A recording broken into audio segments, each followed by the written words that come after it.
احتمالاً همتون تا الان یه چیزایی راجع به قانون جذب شنیدید یا این کتابا رو یه جایی دیدید. اما آیا قانون جذب حقیقت داره؟ نه لزوما. آیا دروغه؟ بازم نه لزوما. من اینجا یه توضیح خیلی علمی و منطقی خواهم داشت و تحلیل میکنیم با هم قانون جذب رو. پس این قسمت قانون جذب.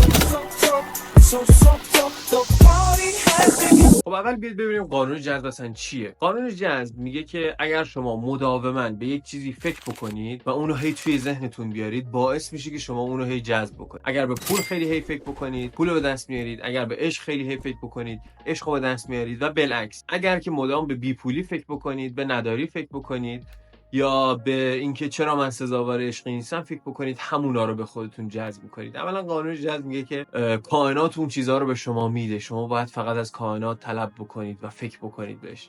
خیلی به نظر احمقانه میاد، نه کاملا درسته. اما از طرفی هزار آدم هستن که قانون جذب انجام دادن و دیدن که یه تاثیراتی گذاشته. یه توضیح علمی توی قانون جذب وجود داره به اسم منتال پروکسیمیتی. یعنی چی؟ یعنی اینکه مثلا فرض بکنید شما اگر 24 ساعت 7 روز هفته مدام به یه سیب قرمز فکر بکنید، اون وارد منتال پروکسیمیتی شما میشه، اون وارد ذهن شما میشه توی اون قسمت. یعنی چی؟ یعنی اینکه از اون موقع به بعد وقتی مثلا گشنه میشید، اولین چیزی که توی ذهنتون میاد سیب قرمزه، یا حتی توجهتون بیشتر جلب میشه به میوه‌های دیگه، به اونایی که قرمزن به خصوص، یا حتی چیزایی که ظاهرشون شکلشون شبیه سیبه، یا حتی ممکنه چاقو، به خاطر اینکه عادت داشتید سیبو باش ببرید. این یه توضیح ساده منتال پروکسیمیتیه و شما اون سیبو وارد اون قسمت از مغزتون میکنید و نهادینه میشه اون. یه مثال ساده و همه فهمتر دیگه‌اش چیه؟ اکثرتون بازی GTA تا حالا بازی کردید.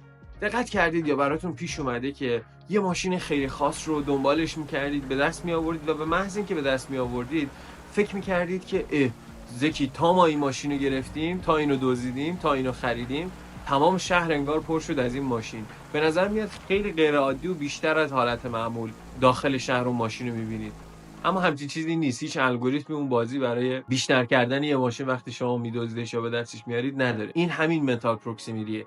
توجه شما به اون ماشین باعث میشد که بیشتر دقت بکنید به اون ماشین، در نهایت هم بیشتر ببینیدش. یا مثلا یه گوشی میخرید، میبینید که انگار تو شهر تا ما خریدیم اینو پر شده از فلان مدل گوشی یا فلان مدل لباس. نیست، پر نشده. شما فقط توجهتون و دقتتون رفته به اون سمت. به عبارتی اون اومده بوده توی منتال پروکسیمیتی شما. حالا این چه ارتباطی با قانون جذب داره؟ فرض بکنید که طبق قانون جذب شما مدام به پول فکر بکنید، اما این باعث نمیشه که کائنات پول رو به شما بده یا کائنات پول رو به سمت شما روونه بکنه. اما شما وقتی مدام به پول فکر میکنید، باعث میشه که مدام هم فکر بکنید به راههای به پول رسیدن.